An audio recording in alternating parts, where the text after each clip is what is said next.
Pessoal, aqui começando esse curso sobre filosofia e medicina, a gente vai começar primeiro definindo a filosofia. Se a gente pegasse os radicais, primeiro, ela nasce na Grécia, então o radical é grego.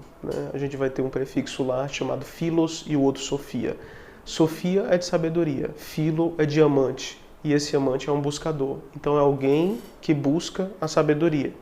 Algumas definições que existem cotidianamente sobre filosofia são definições que a gente realmente não encontra a essência dela. Por exemplo, a filosofia é um discurso retórico que busca fazer com que o indivíduo tenha essa argumentação coerente, lógica e que mostre uma verdade.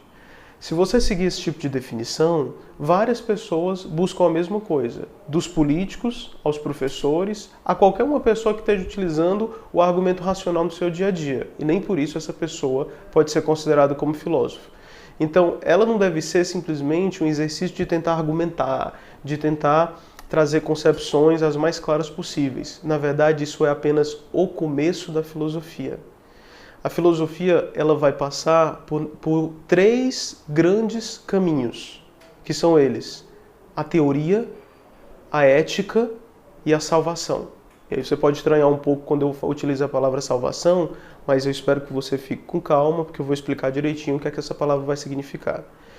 Se a gente trouxer o modelo ou a metáfora de que a vida é um jogo, teoria é quando você vai saber quais são as peças do jogo, o que é que esse jogo se propõe. Como as peças do jogo estão interagindo entre si, quais os movimentos que as peças podem fazer dentro do jogo, sem eu dizer fugiu da regra, esse é o movimento da ética, é o campo da ética, é o veio da ética.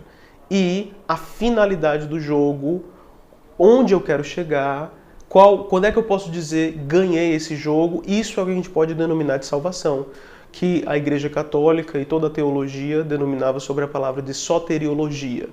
E aqui a gente vai ter agora a nossa primeira grande definição, que é o seguinte: a filosofia ela é uma prática humana que, exercendo raciocínios lógicos, teóricos, bem concatenados, fundamentados na realidade, busca entender como nós devemos percorrer a vida a fim de finalizá-la, sabendo que nós percorremos uma vida bem-sucedida, nos livrando das angústias da morte, porque nós somos, por definição, seres que temos a consciência da mortalidade, certo? Então, teoria, ética e salvação. Vamos ver um pouquinho dessas coisas, particularmente, cada um desses grandes caminhos. Por exemplo, quando eu estou dentro do caminho da teoria, do grego, algumas pessoas questionam essa etimologia, mas theos vem de Deus e oral vem de ver. Então, teoria é tudo aquilo que você exerce dentro do seu raciocínio para conseguir enxergar Deus.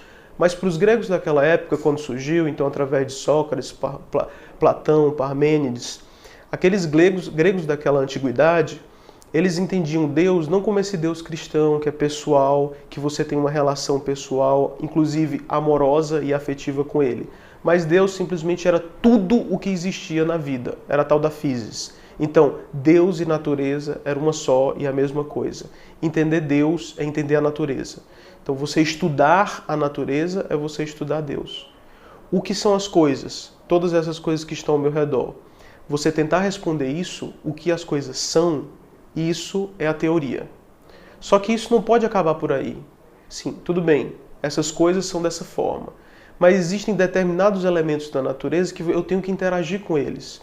Os elementos inanimados, do tipo pedra, esses objetos, eles talvez você não precise ter grande preocupação com eles. Mas quando os organismos vão ficando mais complexos, podendo ser chamados de organismos vivos, aí você já começa a ter um pouco de pudor no relacionamento com eles.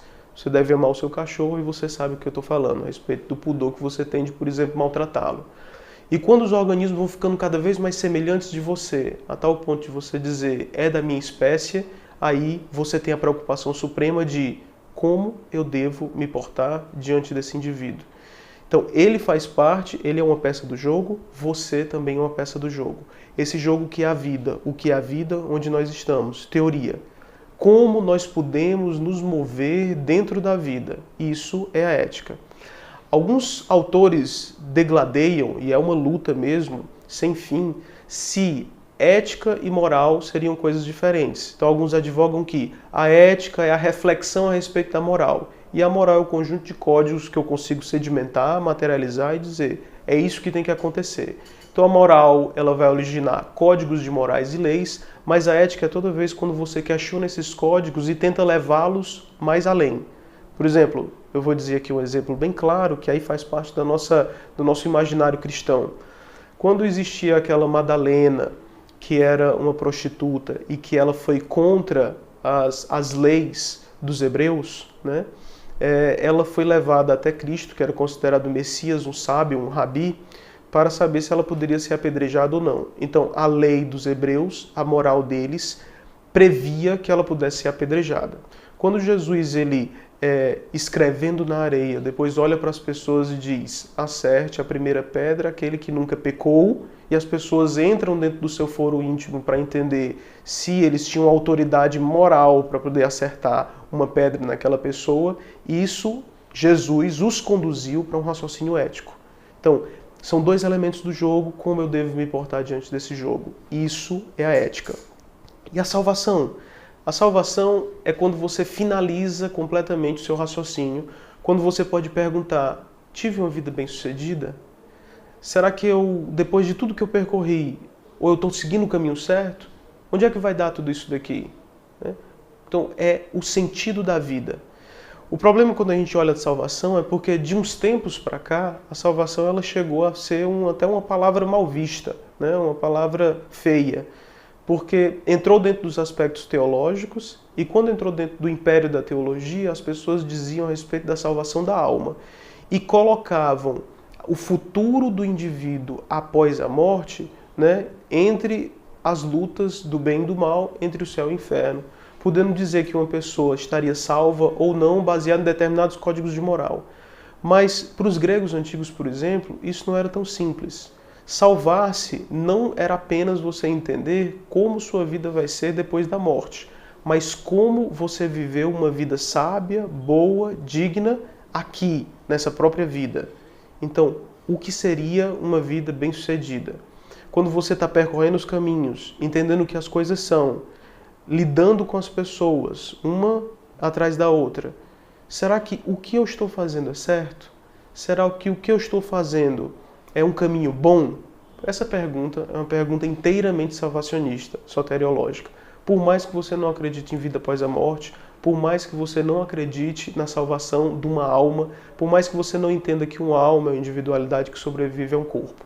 Então, entender as angústias que traz a consciência do jogo de uma forma integral, inteira, em um outro nível, isso é a última pergunta que um filósofo faz e que faz com que ele verdadeiramente seja chamado de filósofo.